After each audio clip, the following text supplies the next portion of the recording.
Karl Marx, love him or hate him, no one can deny his profound impact on society. And while I commend him for his audacity, upon my research I have found unsettling incongruities that make me question whether or not he actually believed in communism.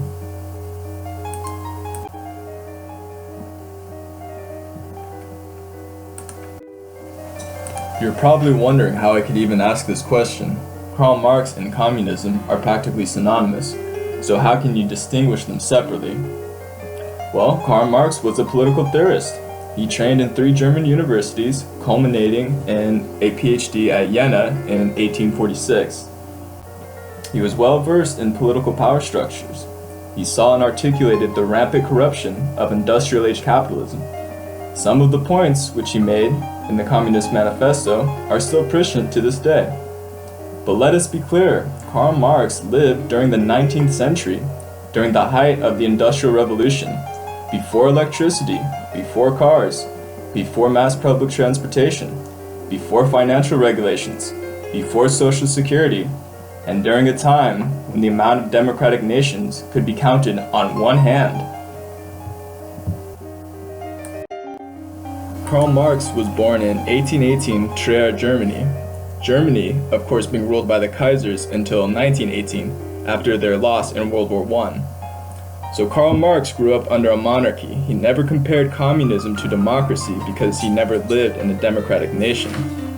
Communism was only ever in contrast to the monarchies of Europe, which he lived in.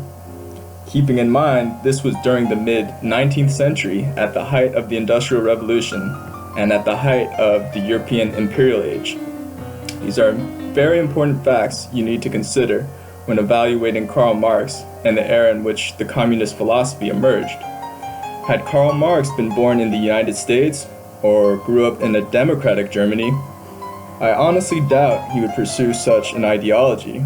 Today, Germany has universal education, universal healthcare, environmental regulations, pensions for elderly, and mandatory paid vacation. Karl Marx never experienced any of that. But of course this is hypothetical.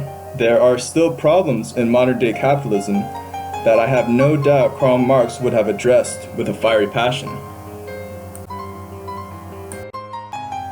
Karl Marx grew up in an upper-middle-class home. He was never working class. He never had to work in a factory or toil on a farm. Instead, living off the small fortune his lawyer father left, and combined with donations and book sales, Karl Marx managed to live rather comfortably everywhere he went. It soon becomes clear that Karl Marx was not a proletariat. He was in fact bourgeoisie. So Karl Marx, a bourgeoisie, calls on the abolition of bourgeoisie and their wealth accumulating means. That would mean no more townhouses in London and Paris, no more first-class train rides, no more expensive clothes, let alone the university education he received, which was very expensive at the time. Karl Marx never abstained from worldly possessions, nor his life of luxury. It is like modern-day billionaires asking to be taxed more. There is a level of insincerity that is plainly palpable and incongruous to the life they enjoy and work hard to maintain. The Communist Manifesto has brilliant insights into the shortcomings of capitalism, and even some pertinent points that are still relevant today. However, keep in mind this was written in the mid-19th century when industrial age capitalism ran rampant and had hardly any regulations at the time. Solutions offered range from semi-reasonable to outright insane, such as handing over your child to the state at 6 years old to let the state do what it wants for the so-called good of the state. This just seems cruel and naive, considering the state could make your child a soldier or a police officer to perpetuate the oppressive state that Karl Marx was trying to contest.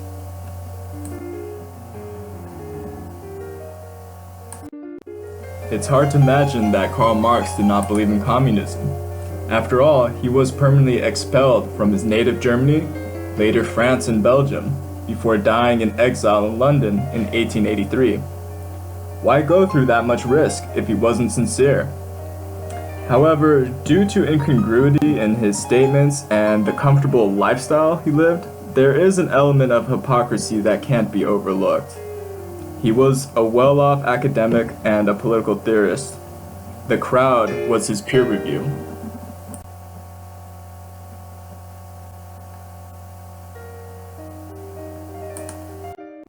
It's hard to say if Karl Marx was a true believer or a troll. He was a well-off bourgeoisie, which was in stark contrast to the working-class proletariat he claimed to care so much about. He either lied straight to their faces or lived with an incredible amount of self-denial about his own social status. Maybe he never actually believed in communism. After all, a communist regime would have compensated all of the Marx family wealth, let alone allow the liberal education he received. In conclusion, this was not to demonize Karl Marx nor the true believers of communism, nor was this a defense of capitalism. This is looking at Karl Marx as a man with a family, with a home, as a political theorist who lived during the Industrial Revolution. He saw problems and offered theoretical solutions. He never saw what happened in Soviet Russia, nor China, nor any of the other nations that became communist. Would he apologize for the genocides that brought communist regimes into power? Would he condemn them and declare them not really communist, but rather dictatorships that muddied his legacy? Karl Marx made history, but we can review it and grow from mistakes. Continue to learn and decide for yourself. History is an ongoing process.